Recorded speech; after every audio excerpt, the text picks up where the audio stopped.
High! আরেকটা নতুন video নিয়ে চলে এসেছি। আজকের ভিডিওটা কোনো মিনি ব্লগ না। আজকে আমার চুলটার একটা ব্যবস্থা করতে যাচ্ছি।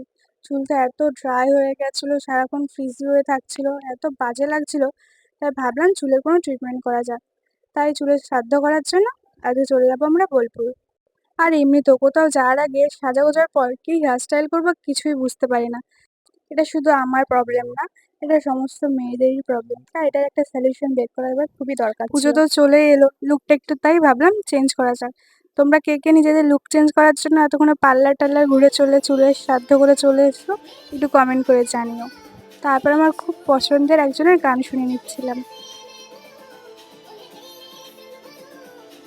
তারপর আমরা চলে এসেছিলাম বোলপুর। তারপরে দাদাটা স্যালনে গেছিলাম। যার যার কন্ট্যাক্ট লাগবে, যারা আমার থেকে চেয়েছিলেন তারা স্টপ করে কন্ট্যাক্ট নাম্বার আর নামটা দেখে নিও। এই যে তারপর বসে পড়েছি, বরমশাই ফোন ঘাঁটতে ব্যস্ত হয়ে গেছিলো। আমার প্রায় 4.5-5 ঘন্টা লেগেছিল। এই যে তারপরে শুরু হয়ে গেল আমার চুলের শ্রাদ্ধ করা। কি আর বলবো, নিজে ইচ্ছাই করতে গেছি তাও এরকম বলেছে, দেখো কেমন ধোয়া বেরোচ্ছিল। মানে আমি ভাবলাম যে গেল, আর কিছুই থাকবে না, এমনিতেই কিছু নেই, যেই কটা চুল আছে।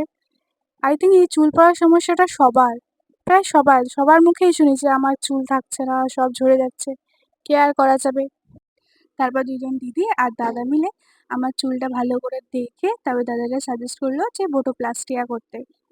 যেহেতু আমার চুল খুব পাতলা তাই বললো স্ট্রেটনিং বা স্মুথনিং করতে না, তাহলে চুলটা একটু পর গিয়ে মিডিল থেকে ভেঙে ভেঙে পড়তে পারে। তারপর অনেকক্ষণ ধরে চুলটা দেখার পর পরীক্ষা নিরীক্ষা করার পর ওরা বললো যে বোটোপ্লাস্টিয়াটাই ঠিক হবে। তারপর তো এত ধোঁয়া বেরোচ্ছে, শানু আমার চুলের দিকে তাকিয়ে আছে যে এটা কি করছে দেখো। আর এত ধোঁয়া বেরোচ্ছিল, আমি না থাকতে পেরে দাদাকে বললাম একটা টিস্যু দিতে, নাকটা আটকে বসে থাকলাম। এত মানে বাজে গন্ধ বেরোচ্ছিল, আর এত ধোঁয়া, এসি টেসি সব কাজ করা বন্ধ করে দিয়েছিল।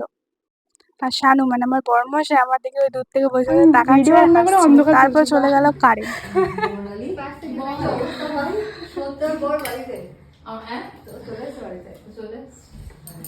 এই দিদিটাকে তুলি, ভালো লাগছে।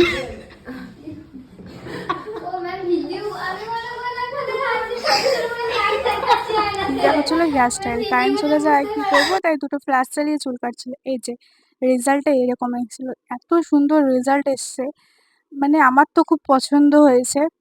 তোমাদের যাদের চুল কম আছে, তারা স্ট্রেট লুক চাইছো, তারা এই বোটোপ্লাস্টিয়াটা করতে পারো। আমি একটু স্যালনটা ভালো করে চারিদিক ঘুরিয়ে একটু ভিডিও শ্যুট করে নিলাম তোমাদের দেখানোর জন্য। এখানে সমস্ত কিছু হয়, তোমরা মেকআপ শ্যুট যদি কিছু করতে চাও তো করতে পারো। আর একটা হেয়ার মাস্ক নিতে হবে। তারপরে এই যে বাড়ি চলে এলাম, একটু ক্যাট মেরে নিচ্ছিলাম। তো আমি এটাই সাজেস্ট করবো, কারো যদি স্ট্রেট লুক চাই তো বোটোপ্লাস্টিয়া করতে পারো। এই যে এই দুটো নিয়ে এসেছিলাম সাথে। আজকের মিনি ব্লগটা তাই এখানেই শেষ করছি। সবাই like, comment, share and subscribe করে দিও। আরও অনেক ভিডিও আসবে, সবাই পাশে দেখো। আজকের জন্য সবাইকে টাটা।